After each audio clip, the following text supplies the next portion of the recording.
তাদের নিজের দেশে সনাতন ধর্মের লোকদের নিরাপত্তা দিতে পারছে না। আন্তর্জাতিক মিডিয়ার মধ্যে ধারাভাবে প্রচার হচ্ছে, কিন্তু ভারতীয় কোন মিডিয়ায় আজ পর্যন্ত আসে নাই।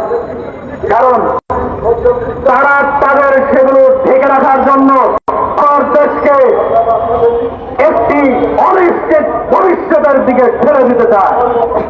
ভারতকে বলছি, সরেন্দ্র বাবুকে বলছি, আপনাকে ধন্যবাদ জানাই।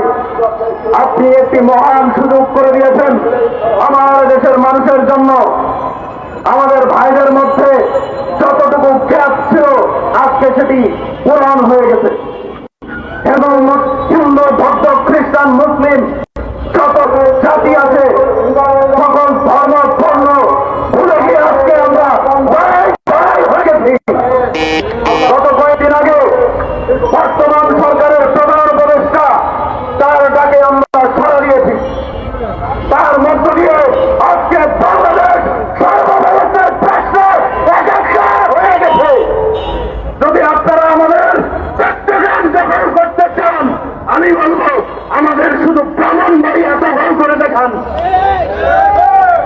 আমাদের ব্রাহ্মণবাড়িয়া দখল করতে আসছে নাসিরনগর থেকে টাকা বের হবে, আর সেই টাকার মধ্য দিয়ে সেভেন সিস্টার ভেঙে ভারত আত্মক্ষে হয়ে যাবে।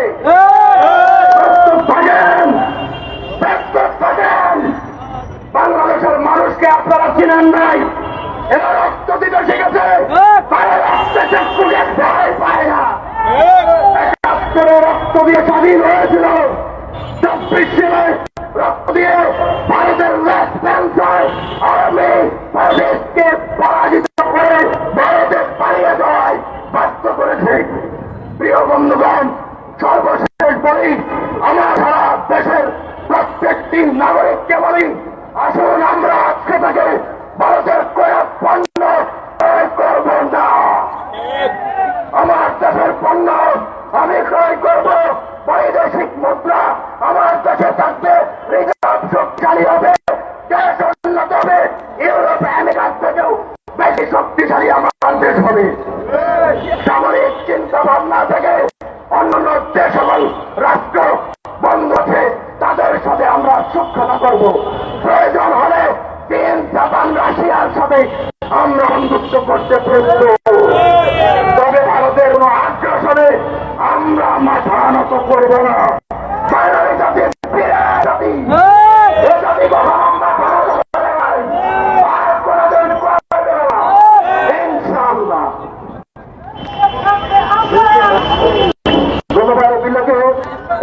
বক্তব্য রাখবো গণ অধিকার পরিষদের যুগ্ম সদস্য সচিব তারেক রহমান।